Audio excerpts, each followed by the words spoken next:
মহা সাড়ম্বরে শুরু হলো মালদার মানিকচকের নাজিপুর গ্রাম পঞ্চায়েতের অন্তর্গত খয়েরতলা এলাকায় ২৪ প্রহর সংকীর্তন অনুষ্ঠান।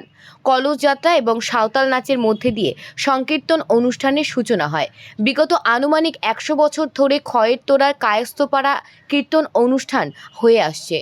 এদিন এলাকায় কয়েকশো মহিলা মাথায় কলস নিয়ে মানিকচকের মথুরাপুর এলাকায় ফুলহারে নদী থেকে জল নিয়ে হাজির হয়। এরপর ঘরে বসে প্রাঙ্গণ মাথায় কলস নিয়ে পরিক্রমা করেন। এই দিন রাতে পুজো অর্চনার মাধ্যমে অধিবাস কীর্তন অনুষ্ঠিত হতে বলে জানা যায়। আগামী কয়েকদিন ধরে চলবে কীর্তন অনুষ্ঠান। শনিবার অনুষ্ঠিত হবে মহারাস। রাসের দিনে অন্নকুটির ব্যবস্থা করেন কীর্তন কমিটি বলে খবর। রাজ্যের বিভিন্ন প্রান্ত থেকে কীর্তনীয়ারা আছে কীর্তন পরিবেশন করতে। এই কীর্তন অনুষ্ঠানকে কেন্দ্র করে এলাকায় বসে একটি মেলা। সব মিলিয়ে আনন্দে মেতে ওঠে ৮ থেকে ৮০ সকলেই।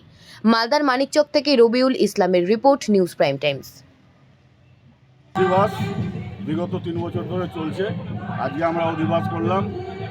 বহুত মহিলার সমাগমে পাড়ার বাইরের সব জায়গার আশেপাশের গ্রামের সব মহিলাকে নিয়ে আজকে সমবেত হয়ে সাঁওতালি নাচের সাথে আমরা খয়েরতলা গ্রামবাসী এটা আজকে অধিবাস স্থাপন করলাম। অধিবাস আজ থেকে আমাদের কীর্তন ক্রমাগত লীলা কীর্তন চলবে বিগত রবিবার পর্যন্ত, আগামী রবিবার পর্যন্ত।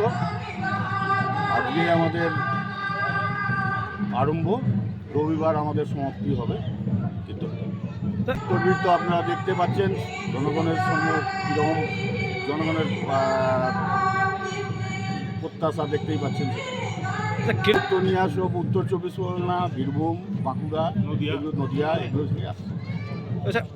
আমাদের এখানে তো এর আগে বহুদিন পুরাতন কীর্তনটা ছিল, কিন্তু বিগত কিছুদিন বন্ধ হয়ে গেছিলো। আগামী ৩ বছর ধরে আমরা আবার এই কীর্তনটাকে পুনরস্থাপন করেছি। আপনার নাম এবং আমার নাম নীলকান্ত সিনহা, আমি এই কীর্তন কমিটির সভাপতি।